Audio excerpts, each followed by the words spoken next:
Hello everyone. Aerobic waste water treatment का हमारा video चल रहा था, जिसमें हमने लास्ट वीडियो देखा था एक्टिवेटेड स्लज और सेकेंड वीडियो हमारा ऑक्सीडेशन पॉन्ड है।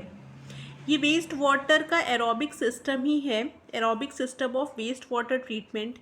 ऑक्सीडेशन पॉन्ड देखिए एक बहुत ही सिंपल सी चीज़ है जो आप लोगों ने देखा भी होगा। जो नॉर्मली जो पॉन्ड एरिया होता है, अगर उसमें हम सीवेज वाटर का डिस्पोजल करते हैं तो फिर वहाँ पे वो उसका ट्रीटमेंट कैसे होता है, वहाँ पे क्या क्या रिएक्शंस होती हैं, कौन कौन से ऑर्गेनिज्म इन्वॉल्व होते हैं, उसी को हमें डिस्कस करना है। ऑक्सीडेशन पॉन्ड उसी को कहते हैं, ठीक है। नॉर्मली जो हमारे पॉन्ड देखने को मिलते हैं वो ऑक्सीडेशन पॉन्ड का ही एग्जाम्पल होते हैं, ठीक है, क्योंकि उसमें तो वेस्ट वाटर ही जाता है ना। उसमें नॉर्मल वाटर भी अगर जैसे कि बारिश हो रही होती है तो उसमें ऐड हो जाता है, लेकिन नॉर्मल कंडीशन में उसमें जितना भी वेस्ट वाटर वो इकट्ठा होता है उसका ट्रीटमेंट भी होता रहता है, उसमें यूटिलाइजेशन भी होता रहता है। किस तरीके से वही हमें डिस्कस करना है।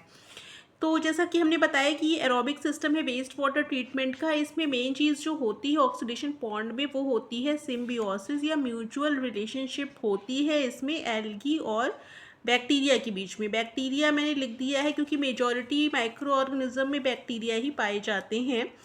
आप माइक्रो ऑर्गेनिज्म भी लिख सकते हैं इसमें, क्योंकि कुछ अमाउंट में फंजाई भी होते हैं, कुछ अदर प्रोटोजोन्स भी हो सकते हैं, लेकिन मेनली इसमें बैक्टीरिया की ही बात है, इसीलिए मैंने यहाँ ब्रैकेट में माइक्रो ऑर्गेनिज्म लिखा हुआ है, ठीक है, और इसको हमने बैक्टीरिया को हाईलाइट किया है। तो ये जो सिम्बियोसिस या म्यूचुअल रिलेशनशिप है एल्गी और बैक्टीरिया में, इसमें कौन क्या क्या करता है। देखिए एल्गी क्या करता है, ऑक्सीजन रिलीज करता है फोटोसिंथेसिस की प्रोसेस में in the presence of sunlight, ठीक है। सनलाइट में वो फोटोसिंथेसिस करेगा, ऑक्सीजन रिलीज करेगा, और ऑक्सीजन यूज कौन करेगा, एरोबिक बैक्टीरिया एंड अदर जो एरोबिक माइक्रो ऑर्गेनिज्म है वो यूज़ करेंगे। जो ऑक्सीजन यहाँ से रिलीज होगी उनके बदले इनको क्या मिलेगा, बैक्टीरिया डिकम्पोजिशन करेगा ऑर्गेनिक वेस्ट का और रिलीज करेगा carbon dioxide and water. Carbon dioxide जो है वो एल्गी फोटोसिंथेसिस में यूज़ करेंगे। इस तरीके से दोनों को बेनिफिट हो रहा है। यहाँ पे सिम्बियोसिस में साथ साथ रहेंगे ही और दोनों को ही फायदा भी हो रहा है, तो ये म्यूचुअलिज्म को शो कर रहा है, ठीक है। सिम्बियोसिस में तो केवल साथ साथ रहने को कहा था, म्यूचुअलिज्म में जब दोनों बेनिफिट होते हैं तो इस तरह की रिलेशनशिप को हम म्यूचुअलिज्म कहते हैं। तो दोनों में यहाँ पे म्यूचुअलिज्म देखने को मिलेगा। कहाँ पे, ऑक्सीडेशन पॉन्ड की बात कर रहे हैं हम, ठीक है। अब देखिए जो माइक्रो ऑर्गेनिज्म है also utilise dissolved oxygen in pond water. अब जहाँ पे ये बैक्टीरिया जो ग्रो हो रहे हैं वो एल्गी जो फोटोसिंथेसिस में ऑक्सीजन रिलीज कर रहा है उसको तो ये यूज़ कर ही रहे हैं।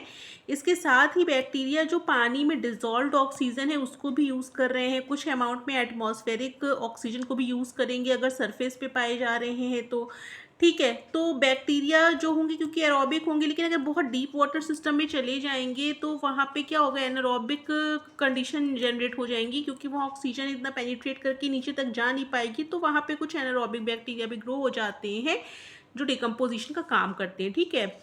तो ये हमारा सिम्बियोसिस रिलेशनशिप को हमने यहाँ देख लिया। इसके बाद देखिए नेक्स्ट,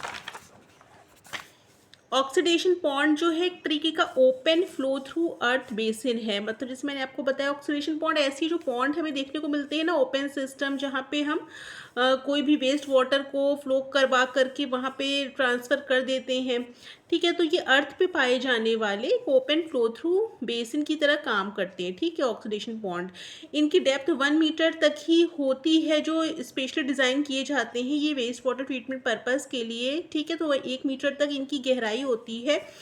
ऐसा इसलिए करती हैं ताकि 1 मीटर तक ये देखा गया है कि सनलाइट या ऑक्सीजन का पेनिट्रेशन ईजिली हो सकता है। उसके नीचे अगर हम जाएंगे तो फिर वो एनारोबिक कंडीशन वहाँ पे डेवलप होने लग जाएंगी, लेकिन हम उसको ऑक्सीडेशन पॉन्ड में इंक्लूड नहीं करेंगे, ठीक है।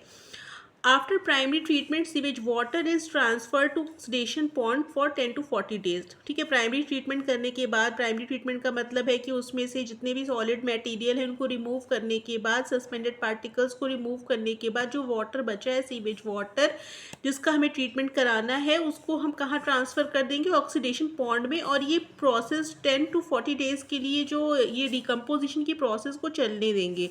उसके बाद क्या देखेंगे हम कि उसमें जो ऊपर वाला जो सिस्टम है वाटर का वो थोड़ा क्लियर हो जाएगा, और जितना भी डिपोजिशन है या जिसको हम कहते हैं एक्टिवेटेड स्लज में, जैसे हमने देखा था स्लज वाला पोर्शन या डिकम्पोज जो मैटर है वो नीचे बैठ जाएगा, ठीक है। तो लेकिन ऊपर का जो वाटर है वो थोड़ा क्लियर हो जाएगा।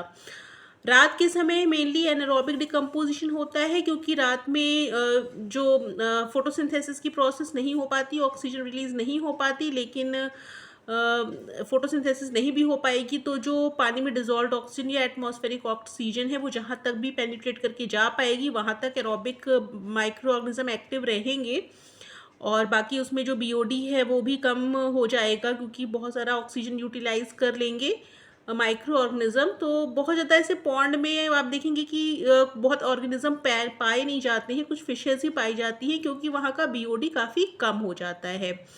ठीक है, तो ये आपका हो गया ऑक्सीडेशन पॉन्ड। ठीक है, ऑक्सीडेशन पॉन्ड की नोट्स आप लोग बना लीजिएगा। नेक्स्ट वीडियो हम ट्रिकलिंग फिल्टर का लेकर के आएंगे। तब तक के लिए थैंक यू।